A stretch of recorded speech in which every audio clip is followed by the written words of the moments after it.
Greetings and welcome back, everyone, to Factorio Beginner's Guide, where I am joined as ever by Shen. Luigi. How's it going? Shen Luigi. Aavak Mario? I think you'll find my name is Count Avacula. Oh, I'm you sorry. You should be able to see it quite easily on your screen. Well, if I wasn't blind, I could see it for sure. Okay, right. Well, in this episode, following the last episode where we set up the infrastructure to allow us to build railway and just had a bunch of automated processes that we really needed to get done, we've laid down the tracks, if you will, for building our rail network. And now in this episode, we're going to do it. Stop laughing at me. Now so in much. This episode, we're actually going to lay down the tracks. Yeah, that's right. It would have been so much better if you didn't just break out into laughter. God damn it, Shannon, ruining my jokes. So the plan is we're going to head over to this iron patch in the east, and we're going to put down some walls around it with some turrets to get it protected. Mm-hmm. And as soon as it's protected, we can start setting up our rail line back and forth from that little outpost to our base. Then we can get some miners out there on the iron and get it loading and unloading. We'll show you how to do all of that. Exactly. One last thing I would like to cover just before we leave. I did go ahead and mirror our energy production because we were getting a little bit low. So now we've got twice as many steam engines running to power this main part of the base. And we are very, very comfortable in terms of power now. We are using about half as much as we can produce. And we can sustain that for a long time. Yep. All right. Okay. So shall we head to the outpost? Indeed. We need to come up with a nice name for the outpost. Right. Well, that's actually a very good point. We need a name. It's an iron. We could call it Iron Town. Ironton? Okay. Ironton it is. There's no W in Ironton, by the way. No, there's not. There is a W in Iron Town, is what I said to begin with, because I was taking it from an anime, you uncultured swine. But fine. I'm going to start by building some walls out here. We're going to connect up to the water. And if you're unaware of this, water actually is essentially a wall. It's a non-destructible wall. It's fantastic. Now, if you're building a wall like I am and you run across and all of a sudden there's a gap in the wall, what happened to the wall? It's usually because there's a rock or a tree stump or something in the way. Just get rid of that junk and continue your wall. There you go. There we go. Now, we've come out here with quite a lot of resources to be able to set this up. And it's probably a worthwhile thing to do whenever you're setting up an outpost. Is don't go out there with just thinking, well, I've probably got enough. If you think you've probably got enough, you haven't.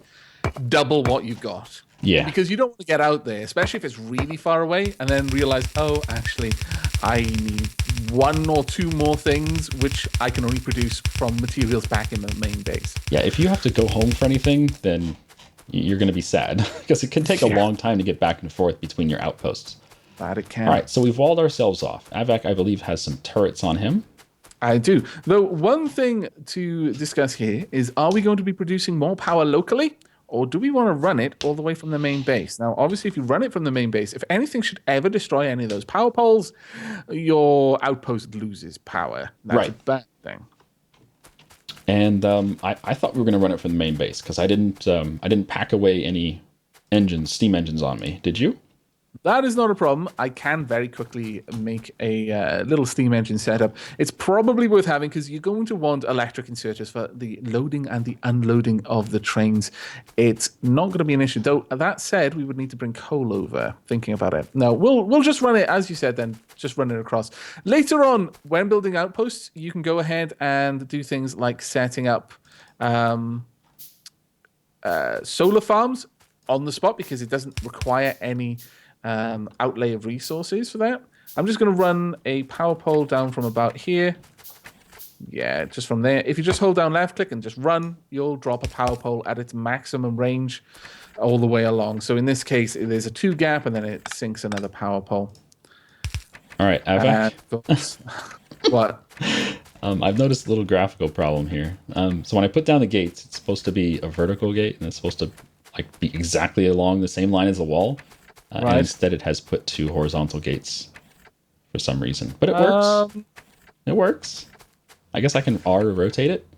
Oh, there we go. There we go. R rotate. We're good.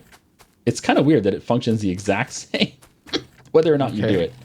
All right, so this is going to be our entry and exit point for our train to head into the outpost there. Oh, we're being attacked already. That's why I asked if you had a turret on you. Unfortunately, I've taken the turrets with me. You should have put them down. I should have. But okay. I would like to see whether you can survive. Oh, yeah. For the uninitiated... It was one whole biter. Yeah, for the uninitiated, Shen has suffered the first death. The first casualty of this wonderful campaign. Shen is a casualty. Yes. Okay, so we have electrics now. These poles are juiced up. Yep. Fantastic. Now, normally biters are unpowered, by the way. You don't need power to It's just like transport belts. They don't require electricity. What's kind of interesting, though, is the biters will typically leave power poles alone because the power poles themselves don't produce any pollution. They're not really attached to anything that does either. They're just out there on their own, isolated. So the biters will typically go after things that produce pollution, like radars produce a lot of pollution. Factory, assembly lines do a lot of pollution. So they'll typically go after those devices rather than going after power pole. I'm not actually sure if radars do produce pollution themselves. Rather, I think they're programmed to produce heat, though, in terms of aggression from the biters. But I think they're programmed to be really high priority for the biters for some reason. Yeah. Okay, so we're getting some turrets down over there. Then I'll just manually hook this up to the rest of the network. Ugh. There we go. Perfect. Now I'll just drop down some ammo I brought along quite a lot just for this reason, because we don't have to worry about. Now, Shenny's going to start dropping down a bunch of the miners. With an outpost, there's no reason to be frugal. Just literally strip mine the whole thing. Don't try to be balanced with nature. There's no point. Yeah, the enemy. Yeah. You're going to be moving your outposts from place to place over time as they run out of resources. So it's just plan ahead that you're going to be getting rid of them at some point. Don't be too attached to their locations. No, absolutely not. Also, just strip the planet of all of its mineral resources and slaughter the planet. Yes. Slaughter the native life. Just like a good human being.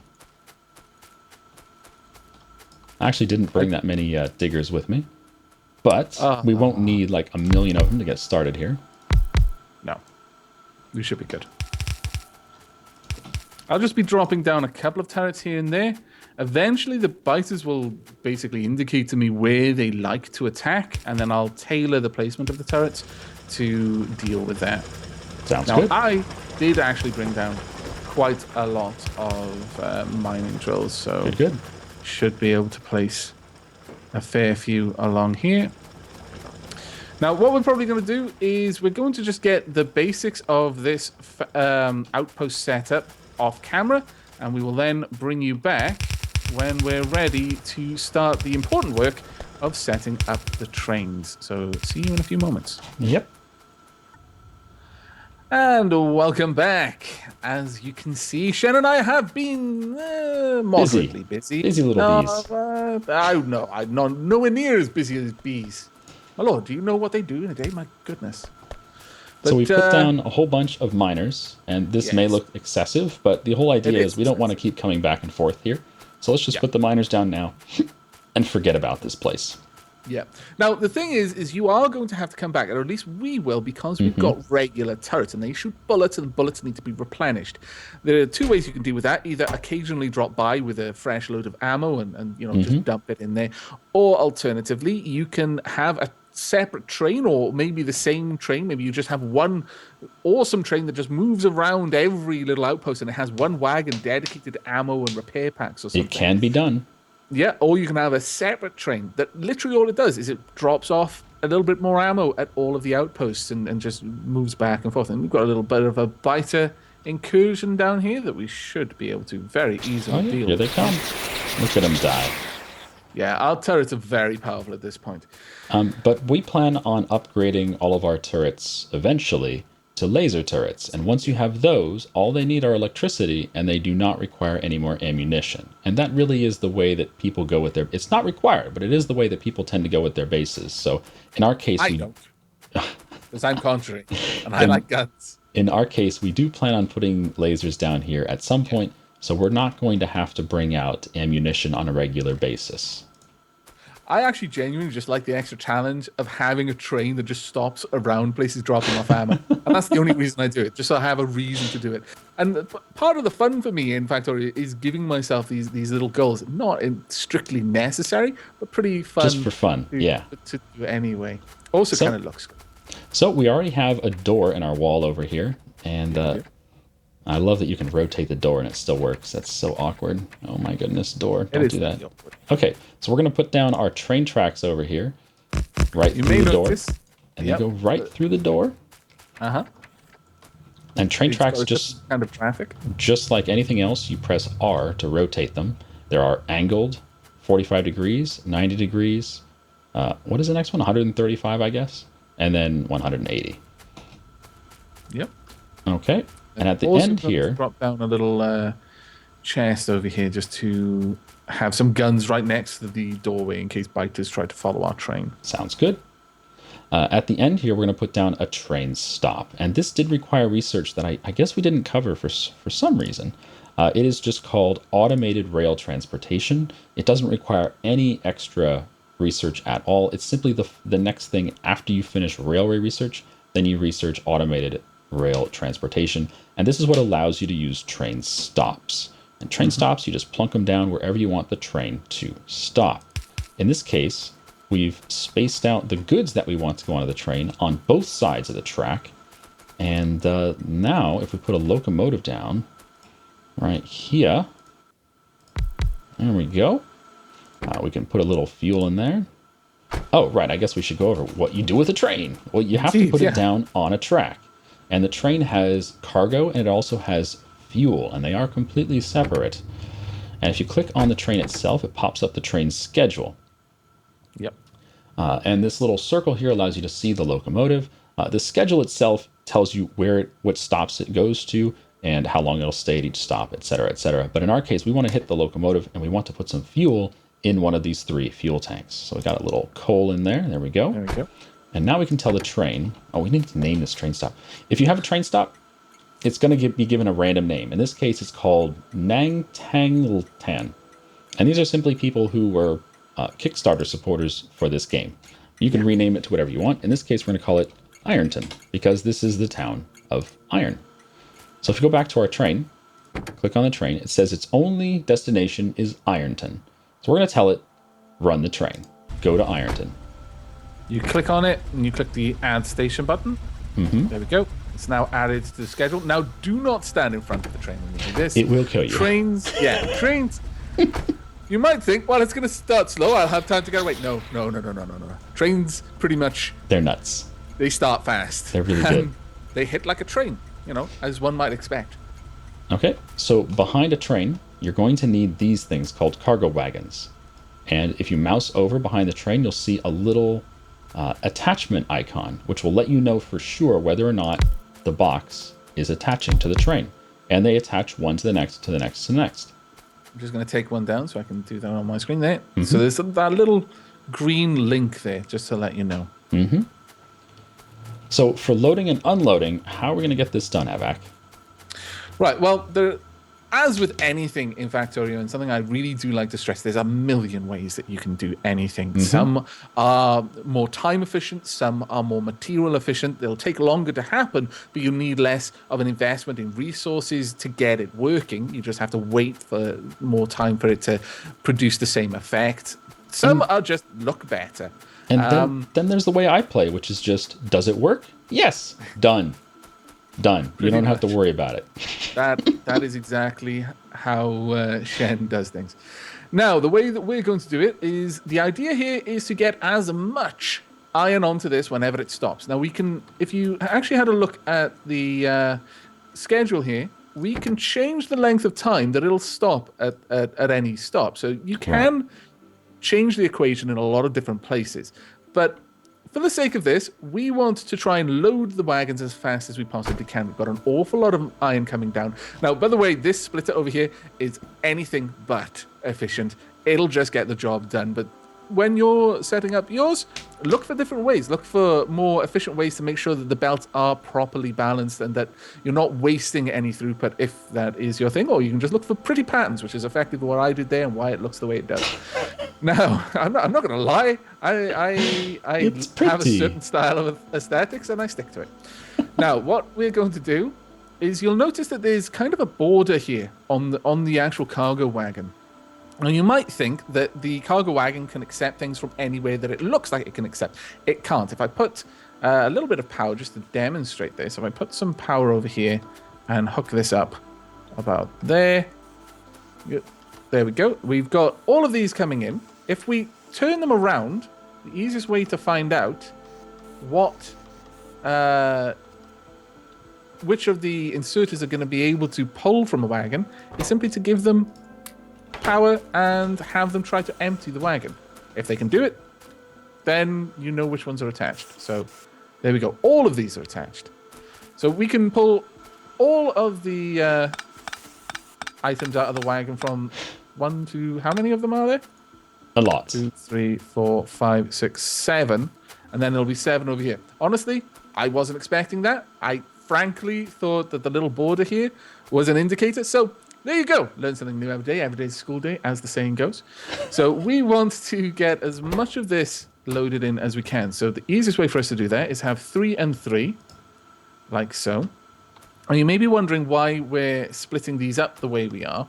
And that's because we want a buffer chest. This way it ensures that the throughput of the lines of the belts isn't going to be the limiting factor on how quickly we can get things into the train. Now, unfortunately, at the moment, we don't actually have very good power distribution. So it's going to make it a little bit more tricky for us to get the power across to everything. In fact, for the sake of symmetry, we will probably just go with 4 on each side until we get better power poles, which can distribute our energy a little bit further.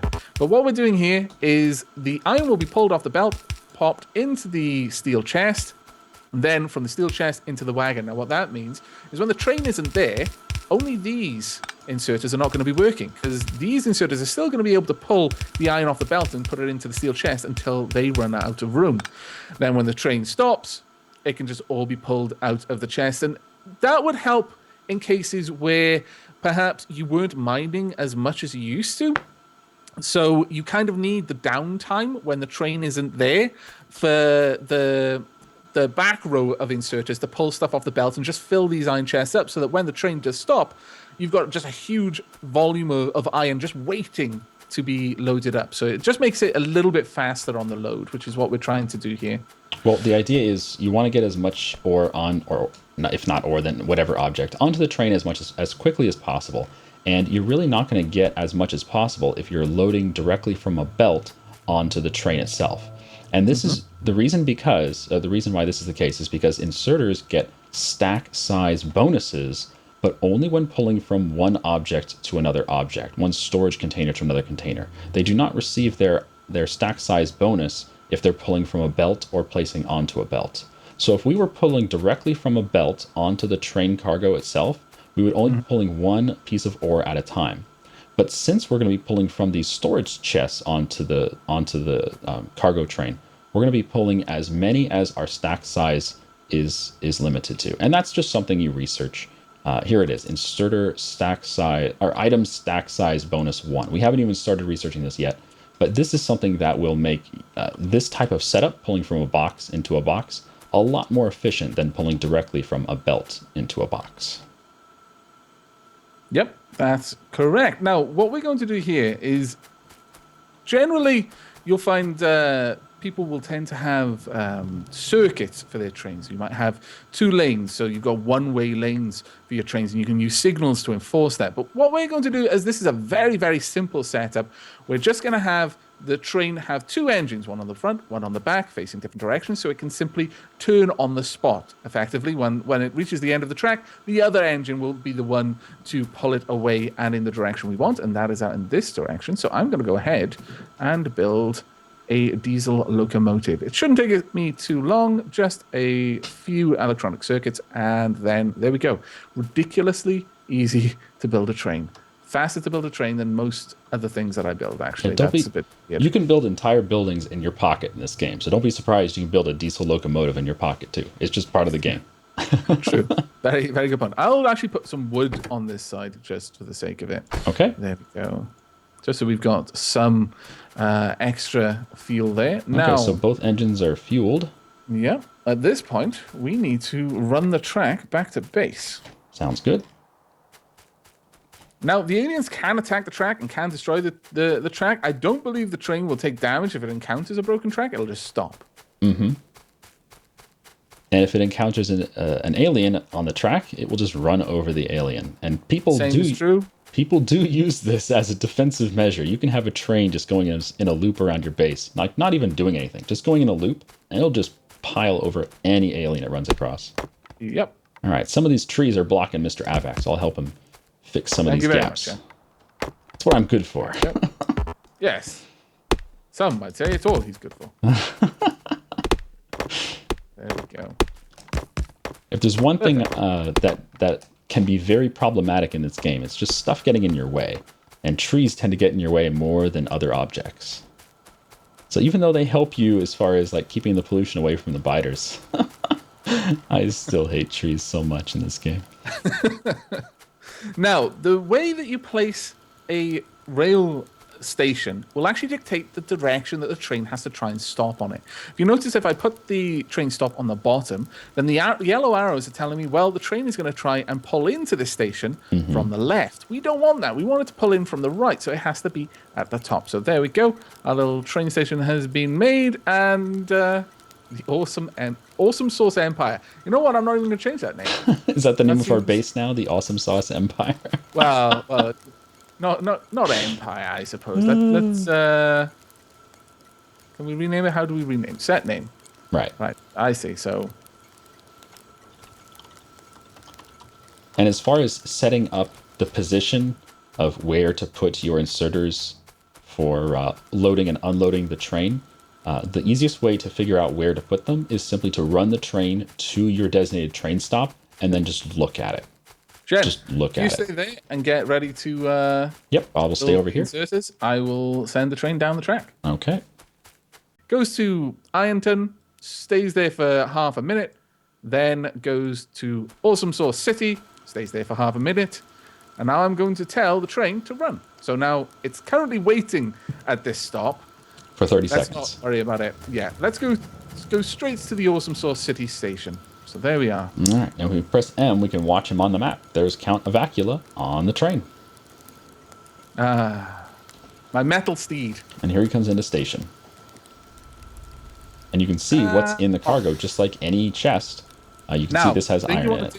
Because we want to do some work over here, and also I'm assuming Shen doesn't want to get killed accidentally by the train, I have stopped the train.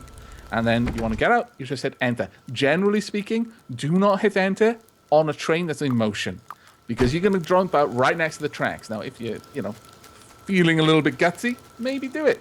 But don't be too surprised if you die. All right. So Shen is setting more chests over here. Now, once we've got our bullet damage 3 research, now this takes a long time. This takes 200 minutes for a single research lab to do. Obviously, we've got more, so it's going a little bit faster. But once that's done, we'll be switching to Electric Energy Distribution 1, which will in turn give us some better energy poles, and we can actually start offloading much more of the trains ore faster. Okay, do you have some more chests and blue inserters? I am out. I can try and make some, yes. Let me see. So Sounds we want good. 2 more steel chests, and at the very least, we can start offloading all of the ore into the various chests here. Now, obviously, we've not got a particularly good setup for taking the iron away from the train. That's something that we can work on. We could perhaps run it down here and then have it join up with this line. But there's one other thing that I really wanted to cover, and that is, right now, we're not doing anything for the locomotives themselves. We're not refueling them. Right. But we happen to have some coal lines, very conveniently, just popping up right here. Wow. We may be able to finagle this in such a way that whenever the locomotives stop at the base, we can load the locomotives themselves with fuel. Just I to feel make sure some that spaghetti coming on. Always spaghetti. Never not spaghetti. All right, I've got some coal coming over here. Coal will do for trains, no problem. They can also run on wood or on fuel blocks, no problem. pretty much all of the fuels in the game tend to be interchangeable for all intents and purposes. But there we are. So our first outpost is complete. The train will run back and forth to Ironton without any interaction from us. And once we've got electric energy distribution, we're going to be able to tidy it up a little bit. But you might be asking yourself, where next? Shen, do you have any ideas? I think we need to do more outposts. Oh my goodness, look at the amount of pollution being made at that outpost over there. Yeah, those mines. Press Alt over there. Oh my goodness. It's pretty nasty. But I think the plan is to do more outposts. One thing we need that we don't have right now is stone. And we touched on this, but I do see some stone that we can go gather in the northwest. We should probably head out there and get southwest also has some stone. And it's just, something we're going to need if we want to keep doing a lot of stone. If we want to keep doing more outposts, we're going to need walls.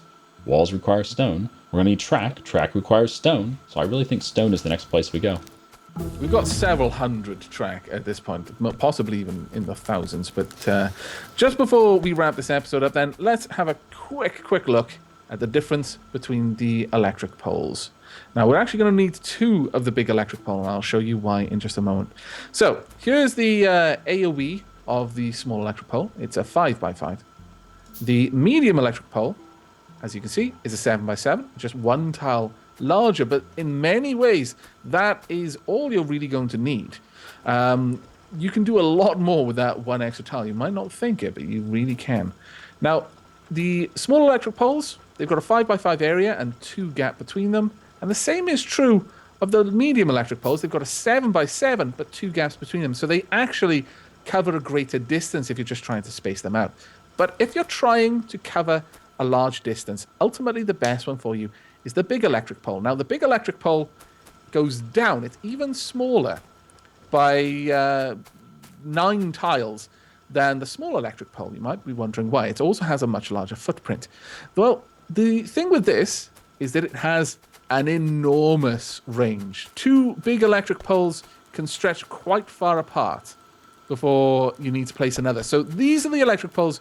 These are the pylons that you really want to be using if you're trying to cover a distance with electricity. And ultimately, that's what we're going to probably do off camera, is just change all of these small electric poles to just a couple of large electric poles, just reaching all the way across to the other outpost. Shen there playing chicken with a train. Not a very clever idea, in my opinion. But I have bested many a trains in my day. All right, so I'm going to go ahead and put down a huge electric pole here. Yeah. And then that allows us to get rid of all these small ones. Look at that. Yep. Right, but that is going to be it for this episode, I think. In the next, as Shen has mentioned, we will probably either bring you back to set up another outpost if there is perhaps something, a different sort of building challenge to highlight, or we'll already have built one that'll bring us in some stone, because that is really what we're lacking at the moment. But the next big thing that we're going to be working on has to do with these black splotches on the ground, because I think it is time for us to start looking into the oil industry. There is a lot of stuff that you make with oil, from plastics to fuel canisters to batteries. All of that comes from oil. So all of the mid to late game tech is really hidden behind the oil industry. So that's what we're going to be focusing on there. So until next time, I hope you've enjoyed this episode, but take care. Have a good day.